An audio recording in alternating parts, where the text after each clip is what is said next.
During operations in Afghanistan, my team was assigned a mission to go and clear an objective for a known enemy location.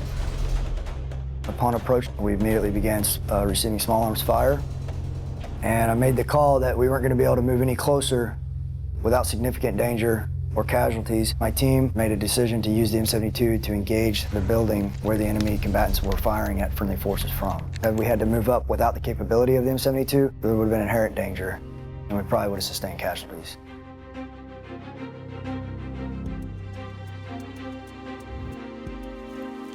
While shoulder-launched weapons such as the M72 are proving their value on the modern battlefield, it all started back in the early 20th century when the first tanks appeared during World War I. This was to change the face of conflict. These are the Mark I tanks. In one way, they were sophisticated in the way that they've been developed. On the other hand, they're pretty crude. Although the tanks arrived too late to have any material impact on the outcome of the war, they demonstrated their potential on the battlefield. The tanks are very useful in creating that immediate breakthrough. However, the introduction of the tank in turn introduced a need for anti-tank weapons. First anti-tank weapon was the tank Gewehr. The idea had been to upscale the German Mauser rifle and make it much more powerful. Tank production levels reached thousands each month leading up to and during World War II. Anti-tank weaponry emerged to counter these and soon began to have an impact on the battlefield. The Second World War was the real introduction of armored vehicles, and it was necessary to find new ways to face the threat. Single-shot anti-tank weapons were developed to equip infantry units, including the high-explosive anti-tank warhead. There was an invention about the shape charge technology that could be used to fight against tanks and other vehicles. The first system that emerged was the German Panzerfaust system. What we're getting is a tube and the warhead at the end. Panzerfaust 30 had a range of about 30 meters.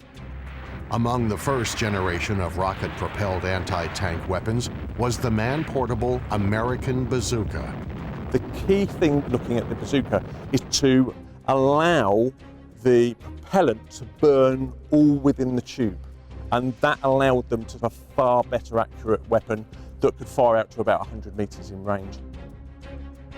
Research into infantry anti-tank weapons continued, and in the late 50s, a new weapon system was developed and deployed. The M72 LAW's basic principle was a miniaturized bazooka, while its low weight and cost efficiency rivaled the Panzerfaust.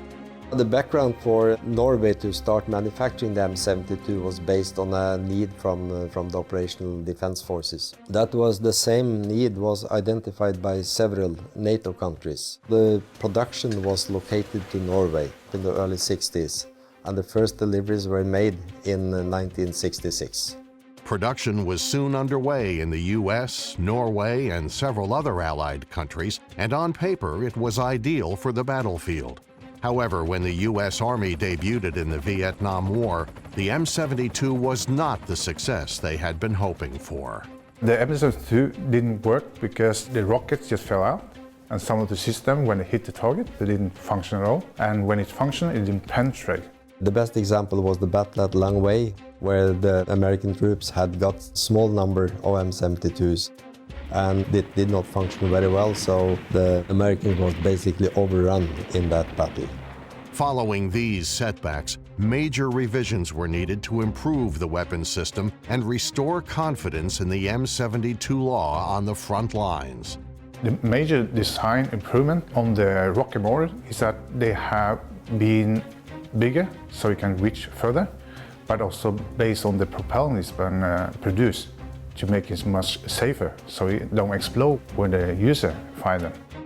On the launcher, you make it easier to aim, but also easier to extend it and easier to use. The updated M72 system works by pulling the arming trigger handle and squeezing the trigger bar. The black powder charge is ignited. The powder ignites the propellant in the rocket motor, which burns completely before leaving the mouth of the launcher.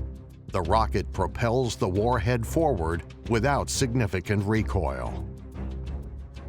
On impact, the explosive is ignited.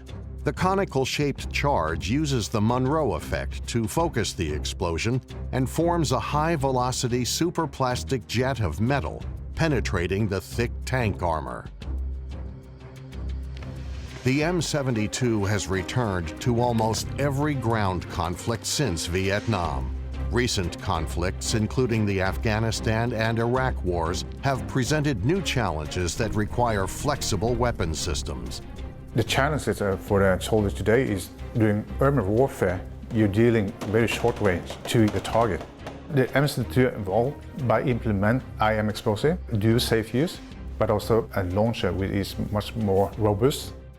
It's weigh about 3.5 kilograms. Today we can actually fire against targets at 350 meters. The M72 has different versions. One of them is anti-tank, the other one is anti-structure, and we are developing a system called airburst. We can also use new technology. We have electronics in the systems today. That wasn't there 15 years ago. Since its launch, millions of M72s have been produced and distributed. The conflicts have changed a lot, but if you consider the maximum performance on an M72, it's completely different today than it was in those days. Lightweight, shoulder-fired systems such as the M72 will continue to be an important integral part of combat operations in the future. It allows ground forces to have multiple munitions across the force, giving them overmatched capability to our adversaries.